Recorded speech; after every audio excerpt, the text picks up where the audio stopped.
Appeal বিভাগের আদেশের পর কোটা বিরোধী আন্দোলন কতটা যৌক্তিক? সরকারি চাকরির প্রথম ও দ্বিতীয় শ্রেণীতে মুক্তিযোদ্ধা কোটা পদ্ধতি বাতিল চেয়ে আন্দোলনরত শিক্ষার্থীদের সকাল সন্ধ্যা সর্বাত্মক বাংলা ব্লকেট কর্মসূচিতে কার্যত অচল হয়ে পড়েছে রাজধানী ঢাকা। বুধবার সকাল 10টা থেকে রাস্তায় নেমেছেন শিক্ষার্থীরা। ফলে শিক্ষার্থীদের চলমান আন্দোলনে ভোগান্তি পোহাতে হচ্ছে সাধারণ মানুষকে। এরই মধ্যে শিক্ষার্থীদের ক্লাসে ফিরে যেতে বলেছেন আপিল বিভাগ। ক্লাসে ফিরে যাওয়ার পরেও একই সঙ্গে আন্দোলনরত শিক্ষার্থীদের কোনো বক্তব্য থাকলে আদালতে লিখিত আকারে জমা দিতেও বলা হয়েছে। এই আদেশের পরও শিক্ষার্থীদের আন্দোলন কতটা যুক্তিযুক্ত, বিভিন্ন মহলে প্রশ্ন উঠেছে। এই আন্দোলন একদিকে যেমন চরম জনভোগান্তি হচ্ছে, অন্যদিকে আইন শৃঙ্খলার অবনতি হতে পারে বলেও ধারণা করছেন বিশেষজ্ঞরা।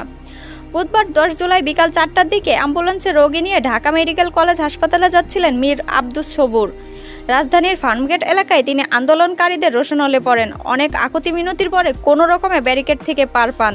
তিনি ক্ষোভ প্রকাশ করে বলেন, আন্দোলনের নামে এসব কি হচ্ছে? রোগীরাও যদি নিরাপদে হাসপাতালে না যেতে পারে তাহলে এটা কেমন আন্দোলন? বেসরকারি চাকরিজীবী শাহ শামসুল হক বলেন, অফিস থেকে বের হয়ে কোনো দিকেই পাচ্ছি না, যেখানেই যাই সেখানেই ভোগান্তি। বাসায় শিশু মেয়েকে একা রেখে স্বামী স্ত্রী কর্মস্থলে এসেছি, এখন যদি গাড়ি না থাকে ভোগান্তির চরমের মধ্যে থাকবো। না জানি মেয়েটা কেমন আছে, একটি গাড়িকেও চলতে দিচ্ছে না। তিনি বলেন, আদালত সিদ্ধান্ত দিয়েছে, তারপরেও কেন রাস্তায় এভাবে সব আটকে রেখে সাধারণ মানুষকে ভোগান্তিতে ফেলছে তারা? এ প্রসঙ্গে স্বরাষ্ট্রমন্ত্রী আসাদুজ্জামান খান বুধবার বিকেলে বলেন, আদালতের আদেশের পরও তারা ঢাকা অচল করে দিয়েছে। সারা দেশের মানুষের ভোগান্তির শিকার হচ্ছে। এর নৈপথ্যে কেউ না কেউ তো উস্কানি দিচ্ছে, তবে আমরা সেটিকে খতিয়ে দেখছি। এক্ষেত্রে আইন শৃঙ্খলা অবনতি, জনদুর্ভোগ ও সংঘাতের আশঙ্কা রয়েছে কিনা এবং আন্দোলনের ধারাবাহিকতা বজায় থাকলে কী ব্যবস্থা নেওয়া হবে, এমন প্রশ্নের জবাবে স্বরাষ্ট্রমন্ত্রী বলেন, পরিস্থিতি সামাল দিতে আইন শৃঙ্খলা বাহিনী, রক্ষাকারী বাহিনী প্রস্তুত রয়েছে। তিনি বলেন, ছাত্রছাত্রীদের বোঝা উচিত, যেহেতু আদালত একটি আদেশ দিয়েছেন, সেই আদেশকে মান্য করা। তাদের দাবিগুলো আদালতে তুলে ধরলে অবশ্যই আদালত তাদের কথা শুনবেন।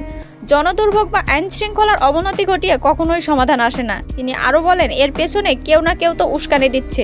যদি দিয়েই থাকে তাহলে অবশ্যই তাকে খুঁজে বের করা হবে।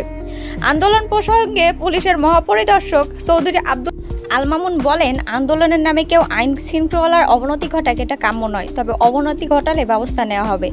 ঢাকা বিশ্ববিদ্যালয়ের সাবেক উপাচার্য আসামজ আরিফিন সিদ্দিক বুধবার সন্ধ্যায় বলেন, ছাত্রছাত্রীদের আন্দোলন করা ও স্থগিত করা নিয়ে আমার তেমন কিছু বলার নেই।